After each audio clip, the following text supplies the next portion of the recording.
Hey Gary, how you doing? Thank you so much for getting your work submitted. I've got your written rationale up over here, and the one thing I want to mention is whenever you're in a presentation or you're presenting your work for review or for comment or anything, this holds true whether it's to an art director, a creative director, a client, or even another designer that you're working with.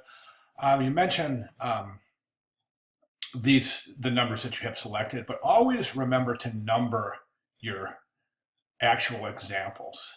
A little number over in the corner is fine. This way you can say, you don't have to say, well, number 9, and then have the viewer have to go, okay, let me see, 1, 2, 3, 4, 5, 6, 7, 8, 9. Okay, so let me see, that's 9.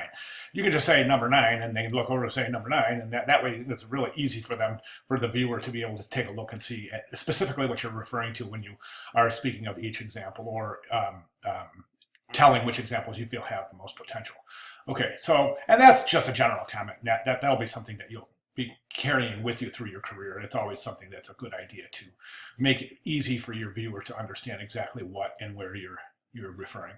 I think that in your written rationale, I think it's good. It's good that you stick with this bold and simple look. And I think it's a bold and simple look simply because it's Guardian Network Security. It can't be frail. It can't be a fragile look because security, I mean, if you think of security, you don't think of something fragile. You'll think of something very, very strong and very stoic and very capable of protecting. And I agree with you that I don't think a fragile typeface or a fragile composition of type is going to be able to do that. Excuse me.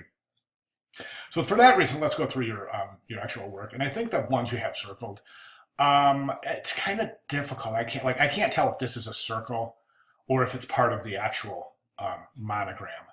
So that one's kind of tough. And I know it's weird because the instructions ask you to circle it, but which ones are actually circled monograms? You see what I'm saying? So you are saying, however, you are saying 1, 10, 14, 16, 19. That would be 1, 10,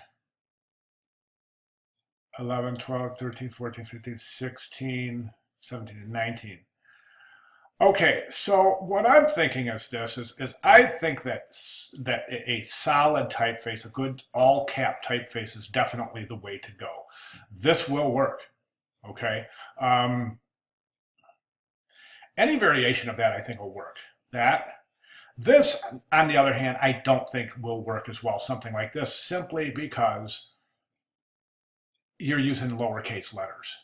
And lowercase letters don't stand as strong as uppercase letters. So for that reason, I think that this is not indicating the type of strength that it possibly could, given a choice of using all caps or lowercase. So I would recommend using all caps. This is interesting.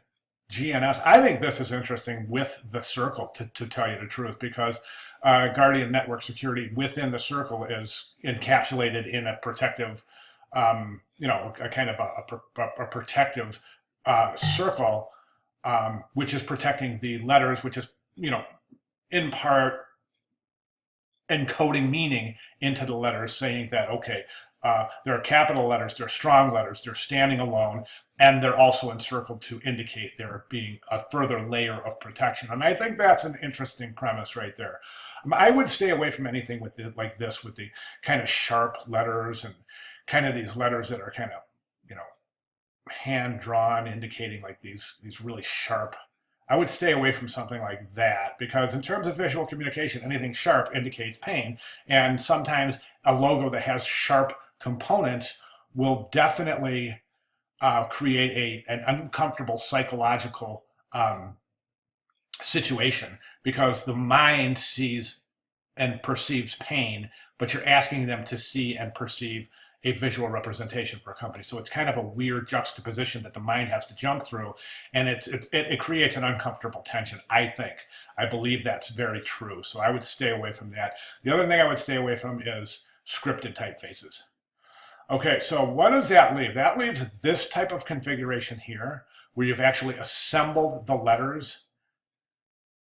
And that's a possibility. And then I think the stronger possibility is something like this, or especially something like this, where it's just a basic GNS composed and in capital letters preferably sans serif within a circle. Colors you can take from there. I mean, you can start, once you get your form down, you can start working with color, adding meaning with color. But that would be my recommendation.